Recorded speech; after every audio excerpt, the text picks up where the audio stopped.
साथियों, पिछली क्लास में हमने बिहारी के प्रारंभिक 5 दोहों का अध्ययन किया था। आज हम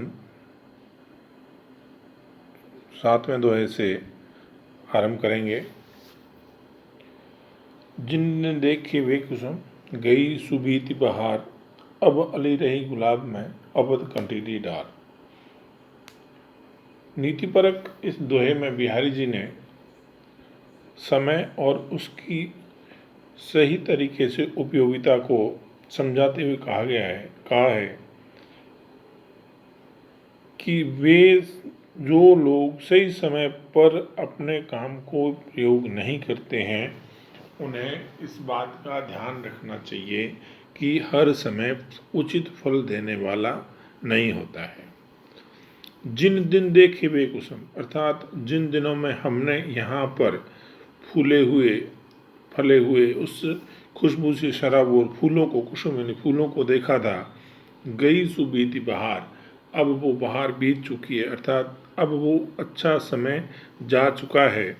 अब अली रही गुलाब में, अब अली या श्लेष अलंकार है, अली नहीं भंवरा या अली इन सखी, अब हे सखी इस स्थान पर अब अपत कटिली डार, अर्थात कष्ट भरा समय रहा है। खिले हुए गुलाब के समय और उसकी उपयोगिता के साथ में जीवन के स्वरूप को समझाते हुए इस दोहे में बिहारी जी कह रहे हैं कि जिन दिनों में गुलाब की डाली पर फूल आया था, अब वो समय बीत चुका है। अब इस गुलाब की डाली में सिर्फ कंटीली झाड़ ही रही है, अर्थात जो समय जीवन को उचित और सही फल देने वाला था, वो समय बीत चुका है। अब इस जीवन में संघर्ष रूपी कांटों भरा रास्ता है, इसलिए समय के साथ साथ हमें उसका प्रयोग भी उचित तरीके से करना चाहिए। अगला दोहा देखिए। कनक कनक ते सौगुनी, मादकता अधिकाय, वह खाए बोरात जग, ये पाए बोराय। इस दोहे के माध्यम से ये बताने का प्रयास किया गया है कि कोई भी नाम से समान होने पर वो कभी भी गुणों से समान नहीं हो सकता।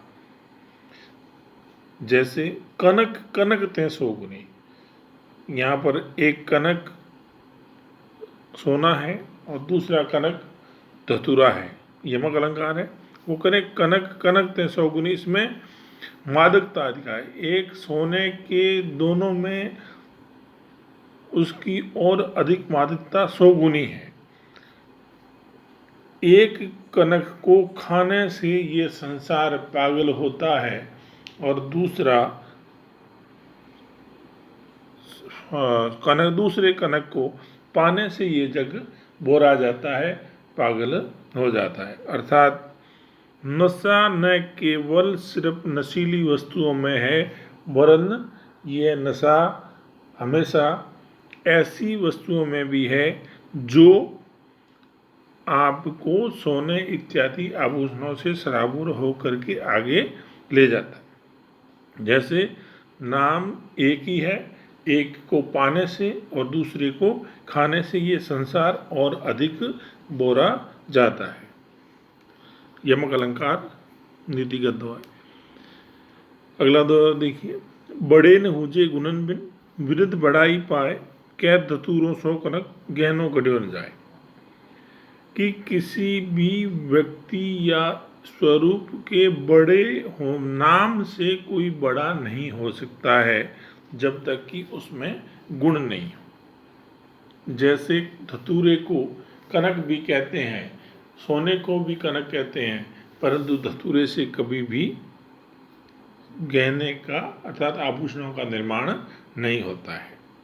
नीति पर दोहे में देखिए कि बड़े न हुजे गुणन बिनु, बिना गुणों के कोई भी व्यक्ति कभी भी बड़ा नहीं हो सकता। विरुद्ध बढ़ाई पाए, विरुद्ध नहीं उपाधि, चाहे उस व्यक्ति ने नाम या उपाधि कितनी ही बड़ी क्यों न प्राप्त कर ली हो, कह दतूरे सो कनक, दतूरे को भी कनक कहते हैं, अर्थात उसका नाम भी कनक है, परंतु उससे कभी भी आभूषण नहीं बनाए जा सकते। ऐसे ही समान नाम वाला व्यक्ति कभी भी श्रेष्ठता को प्रतिपादित नहीं कर सकता है, चाहे उसका नाम कितनी ही बड़ी उपाधि वाला क्यों न हो। अगला दोहा देखिए, जगत जनायो जी शकल सो हरि जानियो नाहि, ज्यों आंख इन सब देखिए आंखें देख न जाए। इसमें उदाहरण अलंकार के माध्यम से हमें इस संसार को बनाने वाले ईश्वर के प्रति इस स्नेह को रखने का बताया गया है। जगत जनायो जी शकल, जिस व्यक्ति ने, जिसने अर्थात जिस ईश्वर ने, सो हरि जानियो नाहि, जिस हरि ने इस सारे संसार को बनाया है उसको तो तू पहचाना नहीं और दूसरे इधर उधर भटकता रहा। जो आँख ने सब देखी है आँखें देख ही न जाएं, जैसे आँखें सबको देखती है परंतु आँखें स्वयं को नहीं देख सकती, ऐसे ही तुम्हारे इस घट में व्याप्त ईश्वर को, जिसने इस सारे संसार को बनाया है, तुम देख नहीं पाते हो और इधर उधर आडंबर और बाहरी आवरणों में घूम करके और अपने इस जीवन को खराब कर रहे हो।